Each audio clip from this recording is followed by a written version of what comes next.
திருமண தடை உள்ளவங்க இந்த கோயிலுக்கு போனால் 90 நாளில் திருமணம் ஆயிடுன்னு சொன்னால் நம்புவீங்களா? அட ஆமாங்க. அமாவாசையில் பூஜை செஞ்சு திருமணம் நடக்காமல் இருந்தவங்க நிறைய பேர் இங்கே வந்து சன்னதியில் தான் தாலி கட்டணும்.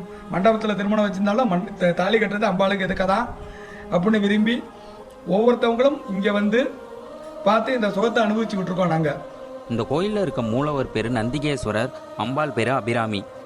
இந்த கோயில் வந்து மிகப்பெரிய பிரகாரத்தோடு இருந்த இடம் சிதலம் அடைஞ்சு சுத்தமாக தூள் தூளாக போன கோயில்.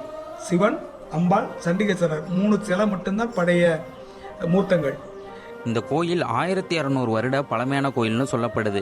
அது மட்டும் இல்லாமல் நவகிரகங்கள் எல்லாம் ஒரே இடத்துல தம்பதிகள் மற்றும் வாகனங்களோட இந்த கோயிலில் காட்சியளிக்கிறாங்க. குழந்தை இல்லாதவங்களுக்கு ஆடிப்புறத்தில் வளையநடியோட வளையல் போட்டால் குழந்தை பாக்கியம் கிடைக்கும் நம்பிக்கை இருக்குது. நிறைய பேருக்கு அது நடந்தும் இருக்குது. இந்த மாதிரி பழமையான கோயிலுக்கு வாழ்க்கையில் கண்டிப்பாக ஒரு முறையாவது போயிட்டு வாங்க. இந்த கோயிலோட அட்ரஸ் வீடியோட ஃபஸ்ட்டு கமெண்டில் பின் பண்ணியிருக்கேன், மறக்காமல் போய் பாருங்கள்.